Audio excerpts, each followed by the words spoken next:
America launched one of the most powerful military campaigns in modern history. Over 13,000 targets destroyed. Iran's military hit hard.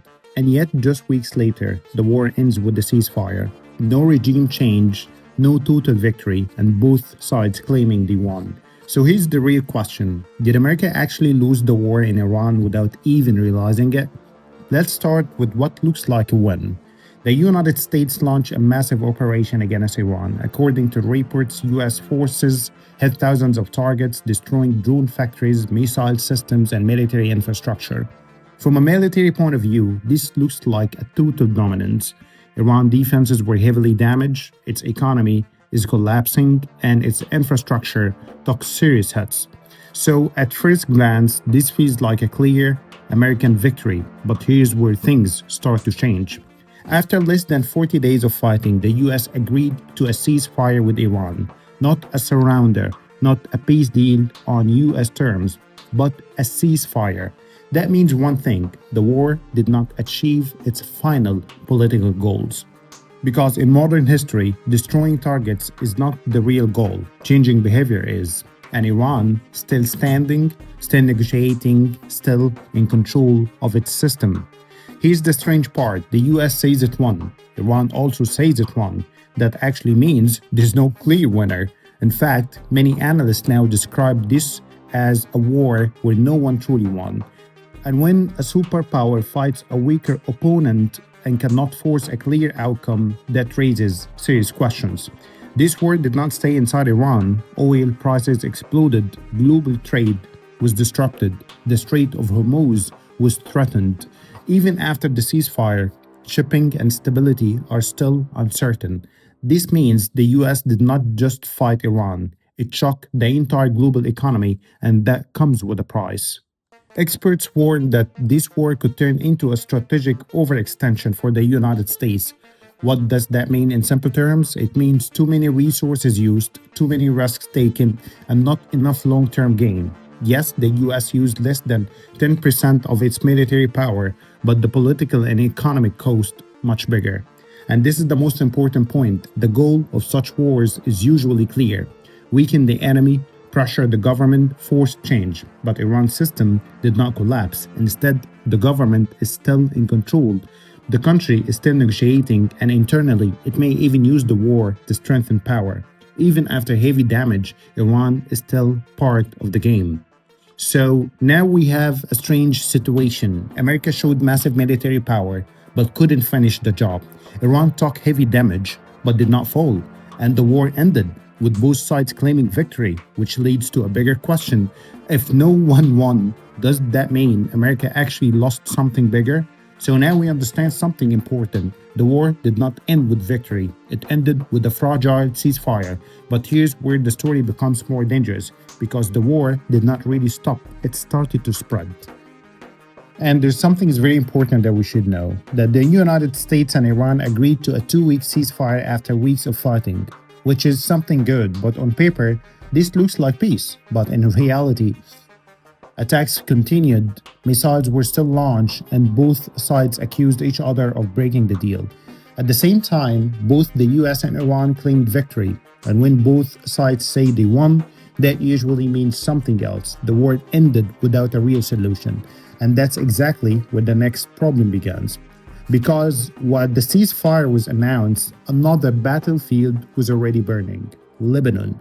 More specifically, the fight between Israel and Hezbollah. So now here's the key connection. This was never just a US versus Iran war. It was always a regional war, because Iran does not fight alone. It has allies across the region, and the strongest one is Hezbollah in Lebanon. And here's where things take a serious turn. Even after the ceasefire was announced, Israel made something very clear. The ceasefire does not include Lebanon. So while the US stopped attacking Iran, Israel continued attacking inside Lebanon. And not small attacks, we're talking about massive ones. We're talking about over 100 targets hit in one wave, hundreds killed in a single day. And by the way, they're not Hezbollah fighters, but they're civilians. And entire areas in Beirut and the south under fire. So the question is, Why would Israel escalate at the exact moment the war was supposed to calm down? The answer is simple and very dangerous. Hezbollah joined the war. From the early days of the conflict, Hezbollah launched rockets into northern Israel. And for Israel, this changed something and changes actually everything because Hezbollah is not just a group. It it's heavily armed, backed by Iran, and positioned directly on Israel's border. In simple terms, if Iran is the main enemy, Hezbollah is the closest threat. So Israel made a strategic decision: do not wait and strike first. And this is where all the points connect together. The US wanted a controlled war with Iran, but once Hezbollah entered the fight, Israel opened a second front in Lebanon. Now look at the situation: US versus Iran, Israel versus Hezbollah, Iran supporting Hezbollah, Hezbollah attacking Israel. This is no longer one war. We're talking about a regional war, and this is a chain reaction, and it quickly became harder to control. And here's the most important connection in the entire story. The fighting in Lebanon started to destroy the ceasefire itself. Iran said Lebanon should be part of the truce. The US and Israel said it's not. That means Lebanon is not part of the ceasefire deal. This disagreement created confusion and tension. Then things escalated even more. Hezbollah fired rockets again. Israel launched more strikes. Iran accused the US of failing to control Israel. At one point, Iran even threatened global shipping routes because of the attacks in Lebanon. And now think about that, a battle in Lebanon affecting the global economy. This shows how dangerous the situation became. And this is where the real loss appears. The US entered the war to pressure Iran. But look at what happened. The war spread to Lebanon. Israel continued fighting alone. The ceasefire became unstable. Regional tensions increased. And most importantly, the US could not fully control its own ally. Iran even publicly accused Washington of being unable to restrain Israel. And for a superpower, this is a serious signal because power is not just about weapons, it's about control, and in this case, control was slipping. Now connect everything together. The US showed military strength but couldn't finish the war. Israel expanded the conflict, Hezbollah stayed active, Iran survived and kept influence. And the result, the region is now more unstable than before. Even after a ceasefire, fighting continues, tensions remain high, and the risk of a bigger war is still there. Israel says it's ready to fight again at any moment. That means one thing: the war is not really over. So in the end, this was not just a war between two countries. It became a regional conflict, a test of alliances, and a fight for control.